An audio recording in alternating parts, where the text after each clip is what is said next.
ग्रामीण भागामध्ये रात्री स्वप्न पडतात. काय रात्री स्वप्न पडतात त्याला आत्मज्ञान म्हणतात काय? आत्मज्ञान म्हणतात. हा प्रश्न विचारला आहे की ग्रामीण भागामध्ये स्वप्न पडतात त्याला आत्मज्ञान म्हणतात का? नाही. स्वप्नात दिसतं ते काही आत्मज्ञान नाही. जे संबंध शुद्ध प्रत्यक्षात वर्तमान काळात घडतं ते आहे आत्मज्ञान. स्वप्न हे आपल्यामध्ये सुप्त चेतन आहे. त्याच्यामध्ये जेव्हा आपलं चित्त जातं त्यावेळेला स्वप्न पडतं आणि त्यावेळेला जे आपण बघतो कधी कधी अत्यंत सुषुप्ती स्थितीत गेल्यावरती जे काही पुढे होणार असेल ते खरं खरं समजतं. सहजोगांना बहुतेक सुषुप्तीमध्ये स्वप्न पडतात आणि त्यात त्यांना इशारे येतात. पुष्कळ लोकांना इंग्लंडला सुद्धा हिंदुस्थानात सुद्धा मी यायचे असले म्हणजे स्वप्न पडतं की माताजी आल्या म्हणून. तरी त्यांना कळलं नाही तरी स्वप्नात आपण कळू शकतो. जसं आपण रेडिओ वगैरे मध्ये इथर वापरतो जो सर्वीकडे पसरलेला आहे तसं स्वप्नामध्ये एक इथर असतो तो सुद्धा वापरता येतो आणि त्या इथरमधनं पुष्कळांना खबर जाते.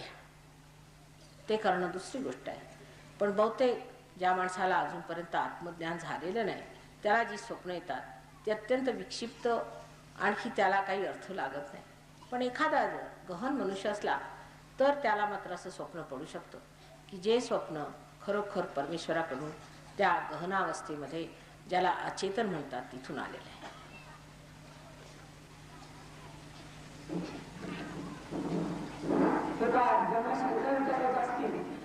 चिठ्ठी देऊन किंवा पुढे जे समर्थक असतील अगदी प्रामाणिकपणे ज्यांना आपल्या कोणाला शंका वगैरे असतील त्यांनी परमपूज्य माताजींना आपण शंका विचारावी.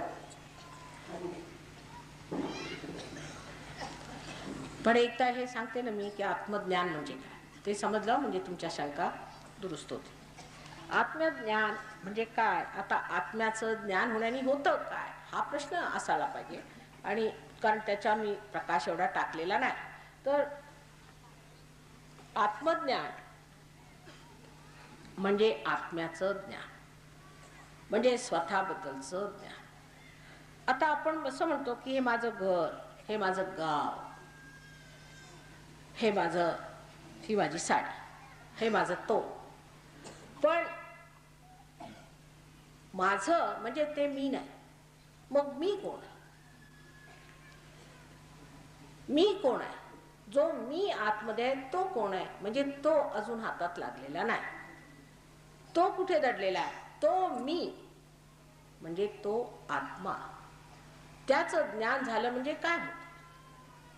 त्याचं ज्ञान झालं म्हणजे आपल्यामध्ये एक नवीन चेतना उत्पन्न होते. कारण आत्मा जो आहे तो सर्वव्यापी अशा परमेश्वराचा अंश आहे. त्यामुळे प्रत्येकाच्या हृदयामध्ये आणि जर तुम्हाला आत्मज्ञान झालं तर दुसरा जो आहे त्याच्याबद्दलही तुम्हाला ज्ञान होतं. तर ते कसं होणार? ज्ञान कसं होतं? बुद्धीने होतं का? नाही. तर जाणीवेनं होतं. हा विषय समजून घ्यावा. जाणीव होते म्हणजे जाणीव कशी? आता आपण समजा एखादा कुत्र्याला सांगितलं, विषय जरा असं समजून घ्या. जर कुत्र्याला सांगितलं की बा तू ह्या घाणीतनं जातो आपला निघून जाईल, त्याला घाण येईल का? नाही येणार. पण एखाद्या मानवाला सांगितलं की तू ह्या घाणीतनं निघतो तो म्हणे मी नाही, त्याला जाणीव की घाण. पण जेव्हा आत्मज्ञान होतं माणसाला तेव्हा त्याला जाणीव होते, त्याच्या बोटांवर जाणीव होते की स्वतःमध्ये काय दोष आहे, माझ्या कोणत्या चक्रामध्ये दोष आहे. म्हणजे आता मला 7 चक्र आहेत ना, ही 5, 6 आणि 7. ही डाव्या हाताची चक्र आणि ही उजव्या हाताची चक्र. डाव्या हाताच्या चक्रामध्ये जी काही माझी भावना शक्ती आहे किंवा जे काही माझं गत आहे, जे माझं भूतकाळातलं आहे ते सगळं डाव्या हाताने जाणलं जातं. जे काही माझं भविष्यातलं आहे ते माझं उजव्या हाताने जाणलं. म्हणजे जे काही मी विचार करतो, ज्या काही मी चढाया करतो, जे मी लोकांच्या वरती आपला अहंकार दाखवतो वगैरे, ह्या सर्व गोष्टी म्हणजे आपल्या शारीरिक आणि मानसिक जेवढ्या क्रिया आहेत त्या उजव्या हाताने आणि डाव्या हाताने आपल्या भावनेतल्या क्रिया अशा रीतीने आपण जाणू शकतो. त्यामुळे हे जेव्हा 7 आणि हे 7 चक्र मिळून जेव्हा बरोबर असे मिळतात या ठिकाणी समजा, तर डावीकडनं उजवीकडनं मधोमध हे चक्र तयार झालं आणि ह्या चक्राला डावीकडे आणि उजवीकडे अशा 2 शक्त्या वाहत आहेत. ह्या इडा आणि पिंगला ह्या 2 शक्त्या. आता मधली जी शक्ती जिला पॅरासिम्पॅथॅटिक नर्वस सिस्टम म्हणतात, तिच्याबद्दल आपल्याला अगदी ज्ञान नाही, आपण त्याला कंट्रोल करू शकत नाही. म्हणजे समजा उद्या तुम्हाला जर धावायचं असलं तर तुमचं हृदय जोरजोराने धक धक धक धक करेल आणि तुम्हाला वाटलं तर तुम्ही आपलं जोराने हृदय धकधक करवू शकता. पण ते जेव्हा हलकं होतं ते मात्र ह्या मधल्या शक्तीने होतं, ह्या महालक्ष्मीनी, ह्या सुषुम्ना नाडीने होतं. तर तिच्यावरती कसा आपला संबंध लावायचा? तर पहिली गोष्ट म्हणजे कुंडलिनी जेव्हा जागृत होते तर सर्वप्रथम तुम्हाला म्हणजे स्वतःच्या सर्व अवयवांवर, आपल्या सर्व जितकी काही इंद्रिय आहेत त्यांच्यावरती कंप्लीट कंट्रोल येतो, त्याच्यावरती तुम्हाला पूर्ण कंट्रोल येतो. ही पहिली गोष्ट. त्याच्यानंतर तुमच्या हाताला जाणीव होते. तर मुलांना तो विषय आवडणार नाही, विशेष त्यांना ह्याच्याशी काय मतलब नाही, पार होण्याशी मतलब.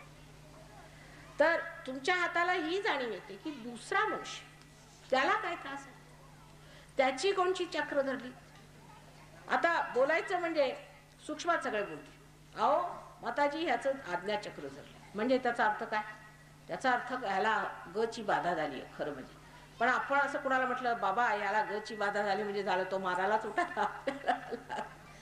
पण मनुष्य स्वतःबद्दल असं बोलू लागतो, माताजी माझं आज्ञा धरलंय स्वच्छ करा म्हणजे मला ग ची बाधा झाला ती काढा. स्वतःबद्दल बोलायला काही वाटत नाही, कारण आपण आपल्यापासून दूर होतो आणि आपल्याला बघतो साक्षी स्वरूपाने आणि आपण म्हणतोय बघा हे चक्र माझं धरलंय, हे स्वच्छ केलं पाहिजे, ते चक्र त्याचं धरलंय ते आम्ही. मग ते स्वच्छ करण्याची किमया जी आहे त्याला शुद्ध विद्या असं म्हणतात.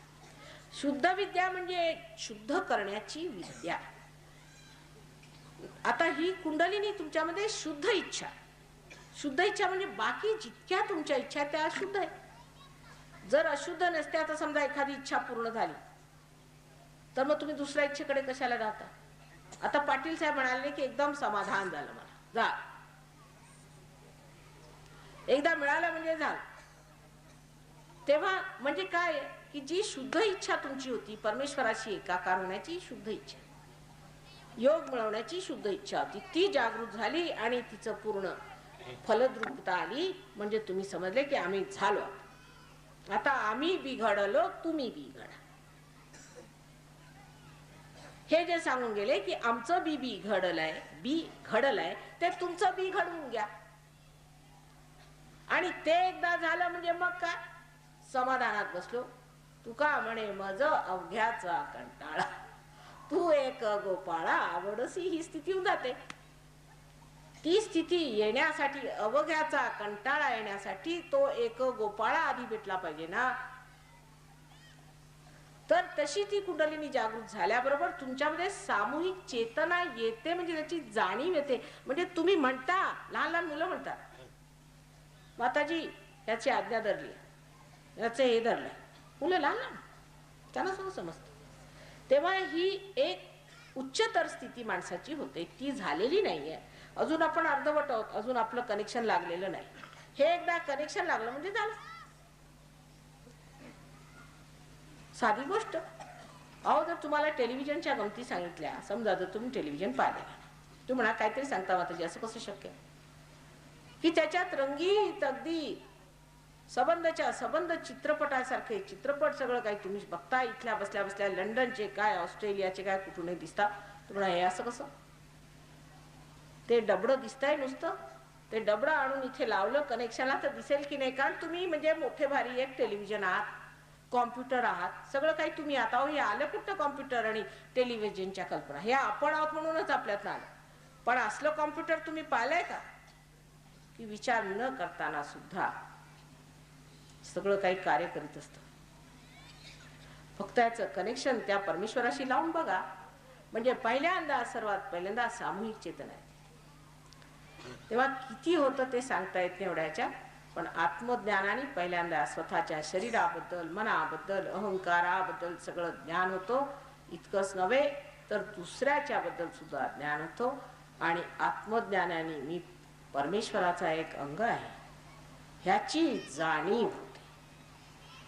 विराटातल्या अंगातला एक मी प्रत्यंग आहे ह्याची जाणीव होते. जाणीव होणंच म्हणजे विद होणे, ज्याच्यापासून वेद लिहिला गेला. नुसतं वाचन करणे म्हणजे वेद नव्हे. ज्यानी विद होते म्हणजे हातामध्ये जाणीव झाली पाहिजे, तुमच्या नसा नसात जाणीव झाली पाहिजे, ज्याला सेंट्रल नर्वस सिस्टम म्हणतात त्याच्यामध्ये जाणीव झाली पाहिजे. तर कळलं का? ह्याला म्हणायचं आत्मज्ञान. मग असा आत्मज्ञानी मनुष्य जेव्हा त्रिकाल ज्ञानी होऊन जातो तर त्याला बसल्या बसल्या सर्व काही समजतं. कोणाबद्दल काय सांगायचं असलं की बरोबर समजतं, सगळं माहित असतं त्याला, कारण तो त्रिकाल ज्ञानी होतो. त्याच्यावर त्यांनी परमेश्वरी तत्वात सगळं काही जाणलेलं आहे. त्याला सगळं माहिती आहे. मी गगनगड महाराजांना कधी पाहिलं नव्हतं, त्यांनी मला कधी पाहिलं नव्हतं, त्यांना काही माहित नाही मी कोण काय. तिथे बसल्या बसल्या त्यांनी सगळं माझं वर्णन करून सांगितलं. कसं सांगितलं? मी कोण, कसला जन्म आहे, मी काय आहे, सगळं काही कसं सांगितलं. आणि आहे खरी गोष्ट, सिद्ध आहे ते. त्यांना कदाचित माझा पत्ता नसेल माहीत, लौकिक, पण अलौकिक सगळे पत्ते दिले त्यांनी. ते कसं कळलं त्यांना? म्हणजे काहीतरी द्रष्टा असल्याशिवाय का होईल का? पण असे द्रष्टे आहेत आणि तुम्हीही होऊ शकता. सहयोगाची ही कृपा आहे.